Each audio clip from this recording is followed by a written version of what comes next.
नमस्कार दोस्तों, स्वागत है आपका हमारे YouTube चैनल जीके ट्रैकर पे। देखिए फ्रेंड्स, आज के वीडियो में हम बात करेंगे जो हमारी एक सीरीज है सामान्य हिंदी महत्वपूर्ण शब्द भंडार सीरीज, जिसमें हम उत्तराखंड की विभिन्न परीक्षाओं के लिए सेलेक्टेड और एग्जाम ओरिएंटेड शब्द भंडार को यहाँ पे कवर करते हैं।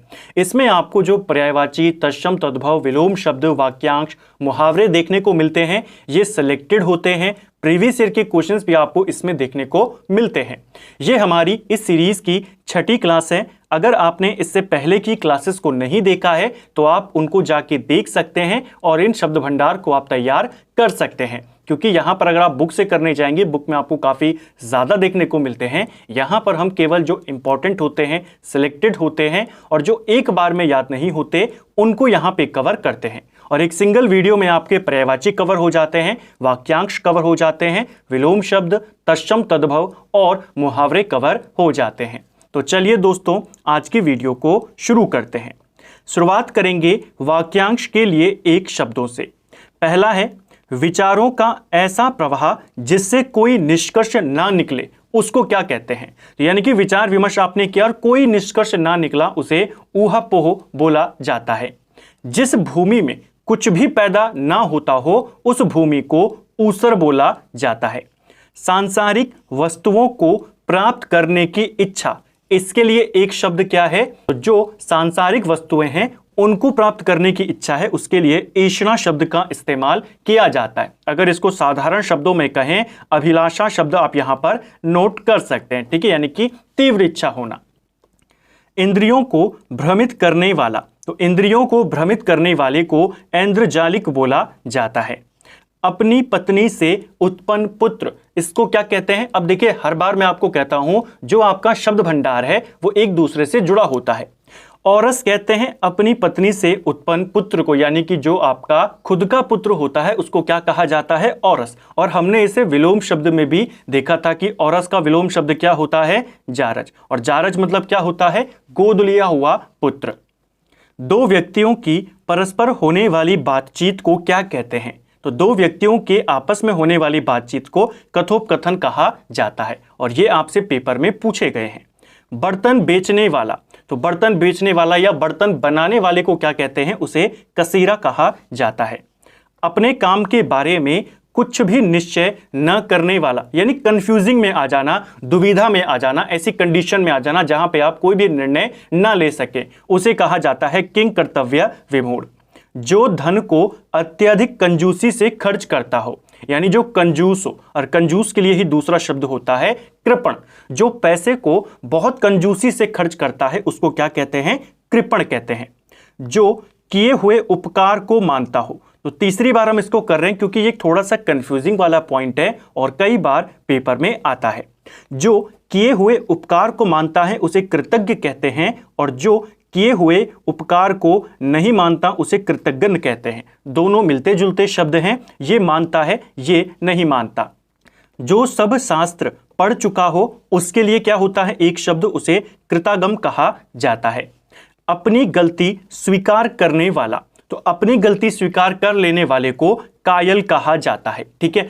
कायल के कई सारे शब्द इसके अर्थ होते हैं। कायल का मतलब प्रशंसक भी होता है और कायल का मतलब होता है कि जैसे किसी के साथ आपकी बहस हुई, आपने उसको तर्क दिए कुछ और फिर वो उस चीज को स्वीकार कर ले। कुछ लोग अड़ जाते हैं कि नहीं, जो मैं कह रहा हूं वो सही है, लेकिन कुछ लोग थोड़ा सा तर्क वितर्क करने के बाद कबूल कर लेते हैं, स्वीकार कर लेते हैं कि हाँ आप सही हैं। इनको कहा जाता है कायल। तो यहां पर इसका अर्थ अपनी गलती स्वीकार करने वाले के रूप में यहां पर दिया गया है। कायल का अर्थ प्रशंसक भी होता है, ठीक है। लाल कमल, तो लाल कमल को कोकनद कहा जाता है। अब आपको एग्जाम में दे देगा, मान लीजिए कोकनद का अर्थ बताइए, तो कोकनद क्या मतलब होता है? लाल कमल।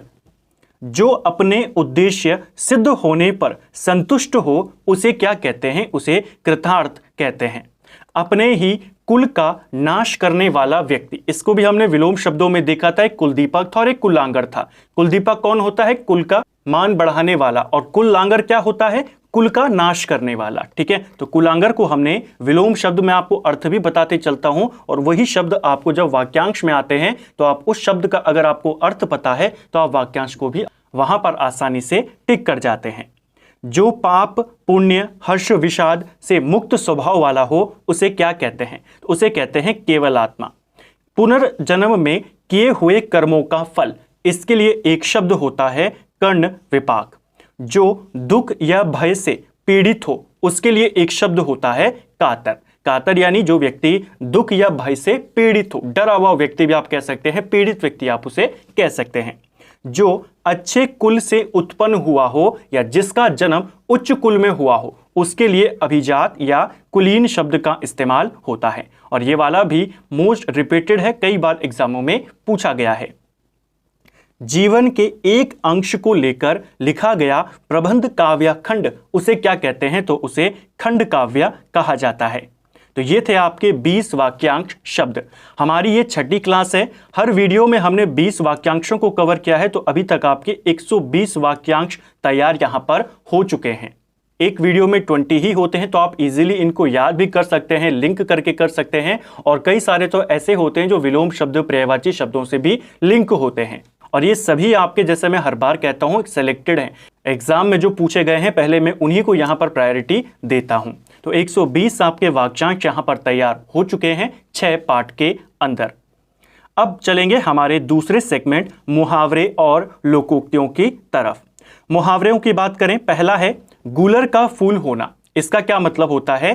किसी वस्तु का दर्शन दुर्लभ होना, यानी दुर्लभ दर्शन होने को कहते हैं गुलर का फूल होना। चांदी काटना, इसका क्या मतलब है? चांदी काटना, खूब पैसा कमाना। उल्टे छुरे से मूढ़ना, इसका मतलब होता है बेवकूफ बनाकर स्वार्थ निकालना। तो ऐसे वाले आते हैं जो थोड़े से आपके अलग से होते हैं, ठीक है, जो आप पहचान नहीं सकते कि मुहावरा ये है और इससे पहचान जाइए। जैसे मुहावरे होते हैं जैसे को तैसा, तो आप उससे पहचान सकते हैं, आइडिया लग जाता है। ऐसे सिंपल वाले भी आ जाते हैं, लेकिन मैक्सिमम आपको इस तरीके के आते हैं जिनसे आप पहचान ना पाएं। जैसे गुलर का फूल, चांदी काटना, उल्टे छुरे से मूढ़ना, इसका मतलब क्या हुआ? बेवकूफ बनाकर स्वार्थ निकालना। और इसी के लिए एक दूसरा भी आ सकता है अपना उल्लू सीधा करना, यानी कि अपना मतलब निकाल लेना किसी भी तरीके से। हथेली पर सरसों उगाना, इसका मतलब होता है असंभव कार्य कर दिखाना। दाई से पेट छिपाना, तो दाई से पेट छिपाने का मतलब है जानकार से भेद छिपाना। मिट्टी पलीत करना, इसका मतलब होता है किसी की दुर्दशा करना, ठीक है। काठ का उल्लू, इसका मतलब क्या हुआ? काठ का उल्लू यानी निपट मूर्ख। दाल भात में मूसलचंद, इस मुहावरे का क्या अर्थ है? बीच में दखल देने वाला, ठीक है, उसको कहते हैं दाल भात में मूसलचंद। इसका अर्थ क्या हुआ? बीच में दखल देने वाला। सावन हरे न बाधो सूखे, इस मुहावरे का क्या अर्थ है? इसका अर्थ होता है सदा एक समान, ठीक है, कि सावन हमेशा हरा रहता है, भादों में हमेशा थोड़ा सूखा देखने को मिलता है। लश्कर में ऊंट बदनाम, इसका क्या मतलब हुआ? इसका मतलब हुआ दोष किसी का और नाम होगा, यहां पर नाम किसी और का। तो दोष किसी का, गलती किसी और की, नाम किसी और का आ जाए, उसके लिए एक शब्द यहां पर इस्तेमाल होता है, एक मुहावरा इस्तेमाल होता है, लश्कर में ऊंट बदनाम। कुजगह फोड़ा और ससुर वैद्य, इसका मतलब क्या हुआ? कुजगह फोड़ा और ससुर वैद्य यानी कि धर्म संकट की स्थिति। आंख का पानी ढल जाना, इसका मतलब होता है निर्लज्ज हो जाना, ठीक है। 8 कनौजिए 9 चूल्हे, इसका मतलब क्या हुआ? तो 8 कनौजिए 9 चूल्हे, इसका मतलब होता है अलगाव की स्थिति, ठीक है। नेक्स्ट है गंगा नहाना, तो गंगा नहाने का अर्थ होता है कार्य पूरा का निश्चय होना, कार्य पूरा कर निश्चय होना, ठीक है, कि आपने अपना कार्य पूरा कर लिया, अब आप पूरा टेंशन फ्री हो गए हैं, उसको कहते हैं गंगा नहाना। विकल्प में आपको दे दिए जाएंगे पापों का प्रायश्चित करना, धर्म काम करना, इस तरीके से, ठीक है। छक्का पंजा करना, इसका क्या मतलब हुआ? छक्का पंजा करना यानी कि ऊंची हरकत से कार्य को सिद्ध करना। आंखों में गड़ना, इसका मतलब होता है किसी वस्तु को पाने की उत्कंठ लालसा रखना। जूतम पैजार, इसका मतलब हुआ लड़ाई झगड़ा होना। ये वाला आपको पूछा जा चुका है अलग अलग एग्जामों में, तो इसको भी नोट करते हुए चले। कान में तेल डालना, इसका मतलब होता है कुछ ना सुनना, पूरी तरीके से अनसुना कर देना। चोर के पैर नहीं होते, इसका क्या मतलब हुआ? चोर के पैर नहीं होते, दोषी व्यक्ति अपने आप फंसता है, ठीक है। दोषी व्यक्ति जो होता है, जिसने कुछ गलत काम किया होता है, वो अपने आप फंस जाता है, ठीक है। ओछे की प्रीति बालू की भीति, इसका क्या मतलब हुआ? इसका मतलब होता है ओछे लोगों का यहाँ पर होगा प्यार। ओछे लोगों का प्यार अस्थाई होता है। जैसे बालू की जो दीवार होती है, जो मिट्टी की दीवार होती है, वो टेम्पररी होती है, ऐसे ही जो ओछे लोग होते हैं, जो खराब लोग होते हैं, उनका प्यार भी कैसा होता है? अस्थाई होता है। ठीक है, तो ये थे आपके 20 मुहावरे, 6 पार्ट्स यानी 120 मुहावरे और 120 वाक्यांश आपके कंप्लीट हो चुके हैं। अब चलेंगे हमारे तीसरे सेगमेंट तत्सम तद्भवों की तरफ। तत्समों की बात करें यहां पर कर्पूर, ये तत्सम शब्द है और इसका तद्भव होता है कपूर। हर बार मैं आपको कहता हूं तत्सम तद्भव 2 तरीके से आपको पूछे जाते हैं। आपको या तो 4 वर्ड दे देगा, कहेगा बताइए इनमें से तत्सम कौन है, इनमें से तद्भव कौन है, या फिर आपको एक क्वेश्चन में वर्ड दे देगा और बोलेगा इसका तत्सम बताइए या इस वर्ड का तद्भव बताइए। ठीक है, तो पहचान मैंने आपको प्रीवियस वीडियो में बताई थी, आप कैसे पहचान सकते हैं। याद आपको करने पड़ेंगे जो इंपॉर्टेंट तत्सम तद्भव होते हैं कि किसका तत्सम किसका तद्भव क्या होता है। ठीक है, तो कर्पूर, जो कपूर था इसको पहले कर्पूर लिखा जाता था, अब इसको ऐसा लिखते हैं, ऐसा आप इसको याद कर सकते हैं। ठीक है, कर्तव्य की बात करें, कर्तव्य एक तत्सम शब्द है और इसका तद्भव होता है कर्तव्य। ठीक है, कुत्र की बात करें, कुत्र तत्सम शब्द है और इसे कहां लिखा जाता है? अब। कर्ण की बात करें, कर्ण का तद्भव होता है कान। कपाट, ये कई बार आया है, कपाट एक तत्सम शब्द है और इसका तद्भव होता है किवाड़। कीटक की बात करें, कीटक एक तत्सम शब्द है और इसका तद्भव होता है कीड़ा। कदली, इसका तद्भव क्या हुआ? केला हो गया। कोष्ठ की बात करें, कोष्ठ का तद्भव क्या होता है? कमरा होता है। ठीक है, शलाका, ये पेपर में आया था, शलाका एक तत्सम शब्द है और इसका जो तद्भव होता है उसे सलाई कहते हैं। लक्ष्य की बात करें, ये लाख का तत्सम शब्द है, यानी लाख पहले ऐसे लिखा जाता था, अब ऐसे लिखते हैं। क्षेत्र की बात करें, ये एक तत्सम शब्द है, इसका तद्भव होता है खेत, यानी खेत को पहले क्षेत्र लिखते थे, अब इसको खेत लिखते हैं। कैवर्त की बात करें, इसका तद्भव होता है केवट। कोकिल की बात करें, कोकिल का तद्भव होता है कोयल। कर्पदिका की बात करें, कर्पदिका का तद्भव होता है कौड़ी। काक की बात करें, काक का होता है कौवा।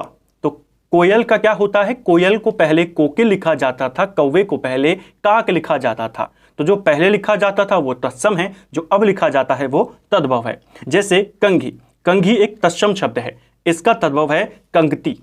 स्कंदवार की बात करें, स्कंदवार का तद्भव शब्द होता है कहार। ठीक है, इसका मतलब क्या हुआ? स्कंदवार का मतलब होता है शिविर करना, जहां पे राजा अपना डेरा डालता है उसे कहते हैं। ठीक है, स्कंदवार भी आपसे पेपर में आया है और जब ये पेपर में आता है आपको किस तरीके से क्वेश्चन में एग्जाम्पल वहां पे ऑप्शंस दिए जाते हैं कंफ्यूजिंग के लिए, इस क्वेश्चन में आप देख सकते हैं। कहार का तत्सम रूप पूछा गया और आपको ऑप्शन दे दिए कुंभकार, स्कंदकार, कंधार और कुहार। मैक्सिमम लोग यहां पर या तो डी को टिक कर जाएंगे या फिर सी को टिक कर जाएंगे। ठीक है, आंसर क्या है यहां पर? ऑप्शन बी सही होगा, स्कंदकार। ठीक है, या स्कंदवार होता है, कहीं पर स्कंदभार भी इसको दिया गया है। यह कहार का तत्सम रूप है। कर्तन की बात करें, कर्तन का तद्भव होता है काटना और क्वाथ की बात करें, इसका तद्भव होता है आपका काढ़ा। तो कर्तन का तद्भव काटना हो गया और काढ़े को पहले क्वाथ लिखा जाता था, यह तत्सम है, अब इसे काढ़ा लिखते हैं। तो ये थे हमारे 20 तत्सम तद्भव शब्द जो हमने यहाँ पर कवर किए। तत्सम शब्दों को हमने कुछ वीडियोस के बाद शुरू किया था, तो इनके हम आई थिंक 60 से 80 तत्सम तद्भवों को कवर कर चुके हैं।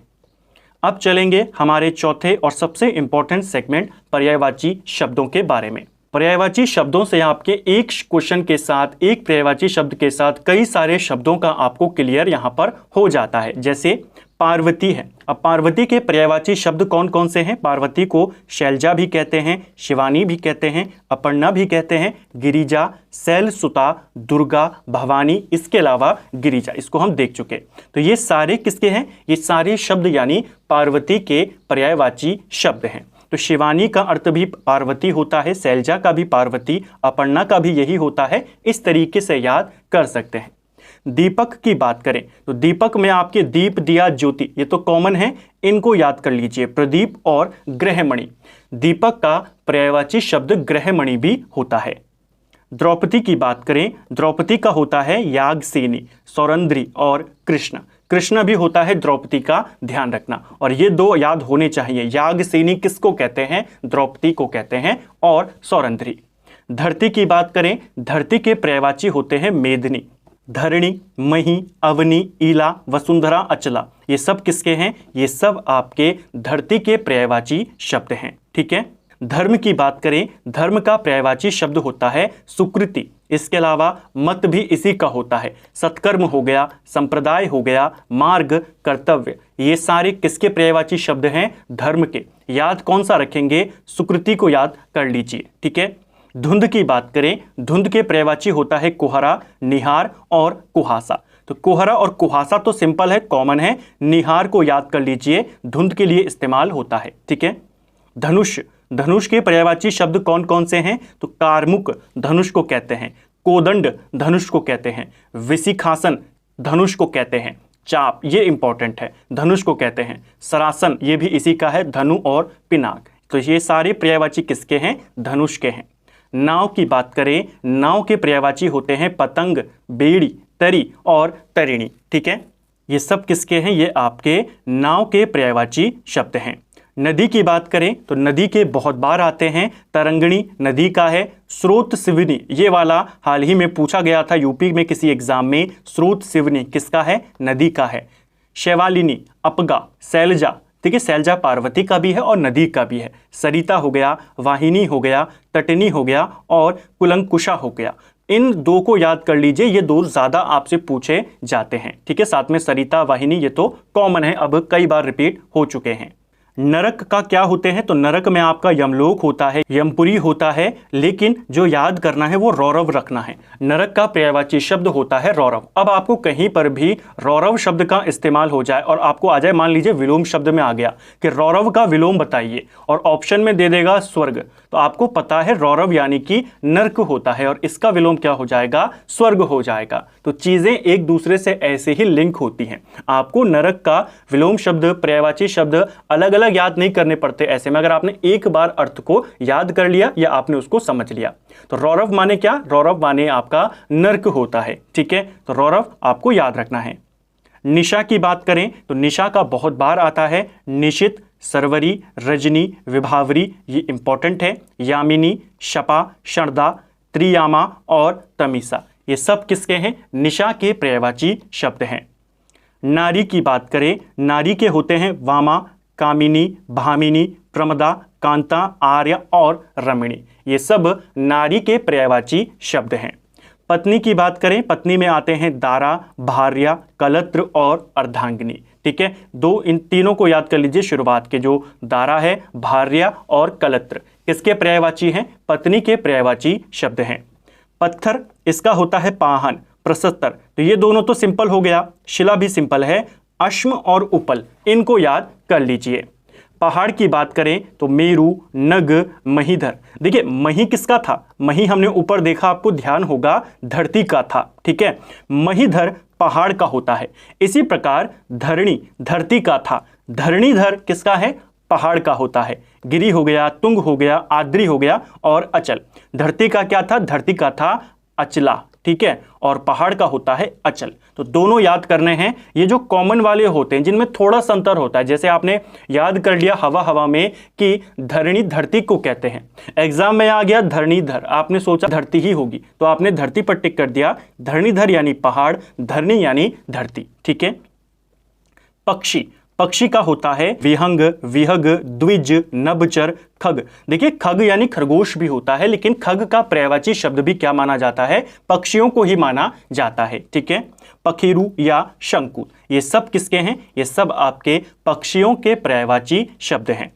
पुत्र की बात करें, आत्मज, तनुज, तन्या, सुत, नंदन ये पुत्र के पर्यायवाची शब्द हैं। पुत्री की बात करें तो यहां पर मैच करते हुए चले। पुत्र को कहते हैं आत्मज, पुत्री को कहते हैं आत्मजा। एग्जाम में एक ही मात्रा आपके वहां पर कंफ्यूजिंग क्रिएट कर सकती है। पुत्र को कहते हैं तनुज, पुत्री को कहते हैं तनुजा। पुत्र को कहते हैं तनय, पुत्री को कहते हैं तनिया। पुत्र को कहते हैं सूत और पुत्री को कहते हैं सुता। साथ में पुत्री को दुहिता भी कहते हैं और नंदनी कहते हैं पुत्री को, नंदन कहते हैं पुत्र को। तो ये दोनों लगभग लगभग एक जैसे हैं, बस एक मात्रा का फर्क है। पुत्री में आपको मात्रा जोड़ देनी है। प्रिय की बात करें तो प्रिय का पर्यायवाची शब्द होता है बल्लभ, भर्ता, भर्तार और प्राणेश। ठीक है, तो इन तीनों को याद कर लीजिए, आपको इंपॉर्टेंट है। पवन की बात करें तो पवन का होता है पवमान, अनिल हो गया, मारुत हो गया, प्रकंपन हो गया, बात और बयार। जो इसका ये अनल वाला है, इसको कंफ्यूज किया जाता है एग्जामिनर के द्वारा अनल के साथ। अनिल मतलब होता है पवन, अनल मतलब होता है अग्नि। ठीक है, तो इसको याद करना है। अनल और अनिल में बहुत बार एग्जामिनर कंफ्यूज करता है। तो ये थे हमारे 20 पर्यायवाची शब्द। 6 पार्ट में आपके 120 पर्यायवाची, 120 वाक्यांश, 120 आपके मुहावरे कवर हो चुके हैं और 60 से 80 के करीब आपके तत्सम तद्भव कवर हो चुके हैं। अब चलेंगे हमारे 5वें और अंतिम सेगमेंट की तरफ, जिसमें हम विलोम शब्दों को कवर करते हैं। पहला विलोम शब्द है आपका झंकृत। झंकृत यानी जहां पर आपकी झंकार उत्पन्न हो जाए, थोड़ी सी उसको गति मिल जाए। इसका विलोम शब्द होता है निस्तब्ध। निस्तब्ध यानी कि जो गतिहीन है, एक जगह पर रुक जाना, उसको कहते हैं। ठीक है, झीना, झीने का मतलब क्या हुआ? झीने का मतलब होता है बारीक, ठीक है, महीन, और इसका विलोम शब्द होता है गाढ़ा। ज्योतिर्मय, इसका विलोम शब्द होता है तमोमय। टीका की बात करें, टीके का विलोम शब्द होता है भाष्य। देखिए, ग्रंथों की अगर हम छोटी व्याख्या करें, छोटे उसको शॉर्ट फॉर्मेट में लिखें, उसे कहते हैं टीका, और ग्रंथों की जब विस्तृत व्याख्या किया जाए तो उसे भाष्य कहते हैं। तो ये दोनों एक दूसरे के विलोम शब्द हैं, टीका और भाष्य। टीका यानी संक्षिप्त में लिखना उसके बारे में, भाष्य यानी विस्तृत में लिखना। तारुण्य, तारुण्य का विलोम शब्द होता है वार्धक्य। तारुण्य का अर्थ हो गया यौवन यानी कि जवानी के बारे में, और वार्धक्य हो गया आपके बुढ़ापे के बारे में। तनवंगी, इसका क्या अर्थ हुआ? तनवंगी का अर्थ होता है कोमल, दुबला पतला, और स्थूलंगी का मतलब हो जाता है यहां पर थोड़ा सा स्थूल यानी कि थोड़ा सा मजबूत। तृष्णा, इसके विलोम शब्द होते हैं वितृष्णा या अतृष्णा, दोनों लिखा जाता है। ठीक है, तृष्णा का वितृष्णा भी और अतृष्णा भी। तन्वी की बात करें तो ये इसी से मिलता जुलता है। ठीक है, तनवंगी या तन्वी हो, चाहे स्थूलंगी और स्थूल हो। दुष्कर, इसका विलोम शब्द होता है सूकर। दुष्कर यानी कोई कठिन काम, जिसे करना कठिन हो। सूकर यानी कि जो काम आसान हो, सरल हो। धृष्ट, इसका विलोम शब्द होता है विनीत। धृष्ट का मतलब होता है जो एकदम दुस्साहसी है, लज्जा रहित है, और विनीत का मतलब होता है जिसके अंदर विनय है। ध्रुव की बात करें तो ध्रुव का अर्थ होता है स्थिर। जैसे आप पढ़ते हैं ध्रुव तारा, ध्रुव तारा हमेशा उत्तर दिशा में ही होता है, हमेशा वो उत्तर दिशा की ओर ही संकेत करता है। तो वो कैसा है? वो स्थिर है, एक स्थिर तारा ध्रुव तारा। और इसका जो विलोम शब्द होता है उसे कहते हैं अस्थिर। धवल की बात करें तो धवल का विलोम शब्द होता है श्याम या कृष्ण। ठीक है, धवल का अर्थ होता है सफेद, और श्याम और कृष्ण का मतलब आप समझ सकते हैं हल्का सा नीला। धीरोधात, इसका विलोम होता है धीरोधत। अब देखिए, दोनों लगभग लगभग एक जैसे शब्द हैं, लेकिन इनके अर्थ बिल्कुल अपोजिट हैं। धीरोधात का मतलब होता है ऐसा व्यक्ति जो अपनी भावनाओं पर नियंत्रण रख सके, और धीरोध्वत का मतलब होता है जो नियंत्रण न रख सके। तो दोनों याद करने हैं, दोनों एक दूसरे के विलोम शब्द हैं। अगला है नैरसंगिक। नैरसंगिक यानी कि जो नेचुरली हो, और इसका विलोम होता है कृत्रिम यानी आर्टिफिशियल। नत, इसका विलोम होता है उन्नत। नत यानी नीचे झुका हुआ, उन्नत यानी ऊपर उठा हुआ। निर्दय, इसका होता है सदय। नश्वर, इसका होता है अनश्वर भी कहते हैं, और इसे शाश्वत भी कहते हैं। नख की बात करें तो इसका होता है सिख। ठीक है, विलोम शब्द। निषेध, इसका होता है विधि, और निषिद्ध इसका होता है विहित। दोनों लगभग लगभग एक जैसे हैं। निषेध का विलोम होता है विधि, और निषिद्ध का होता है विहित। इसको भी आपने याद करना है। ठीक है, तो ये हमारे 20 विलोम शब्द थे जो हमने यहाँ पे कवर किया। अब अगर आप टोटल आपके शब्द भंडार को देखेंगे तो 120 आपके वाक्यांश हैं, 120 आपके मुहावरे हैं, 120 आपके पर्यायवाची हैं, और 120 आपके विलोम शब्द यहाँ पर हो चुके हैं। यानी 480 के करीब आपके ये शब्द भंडार तैयार हो गया, और साथ में आपके 60 to 80 हैं, यानी कि लगभग लगभग 550 के करीब हमने 6 पार्ट में शब्द भंडार, क्योंकि एक साथ अगर आप पढ़ने जाएंगे बुक से तो आपको याद करने में समस्या आती है और बुक में काफ़ी सारे हैं तो सेलेक्ट करने में समय लगता है। यहाँ पर मैं सारे सेलेक्टेड लेके आता हूँ और एक शब्द भंडार, क्योंकि तैयार तो आपको करना पड़ेगा। शब्द भंडार हर एग्जाम में क्वेश्चन आते हैं, 5 से 7 क्वेश्चन, यानी कि 5 से 7 नंबर आपको ये देकर जाते हैं, तो इनको भी आपको याद करने होंगे, इनको पढ़ना होगा। साथ साथ में वीडियो के साथ साथ अगर आप इनको पढ़ते हुए चलेंगे तो एक साथ ज़्यादा बोझ भी नहीं पड़ेगा और सेलेक्टेड आपके जो शब्द भंडार हैं वो भी आपके नोट्स बन जाएंगे। उम्मीद करता हूं आपको वीडियो पसंद आया होगा। अगर आपको ये वीडियो पसंद आया है तो वीडियो को लाइक करें। अगर आप चैनल पर पहली बार आए हैं, चैनल को सब्सक्राइब करें, दोस्तों के साथ शेयर करें। वीडियो आपको कैसा लगा कमेंट बॉक्स में हमें ज़रूर बताएं। Thank you friends.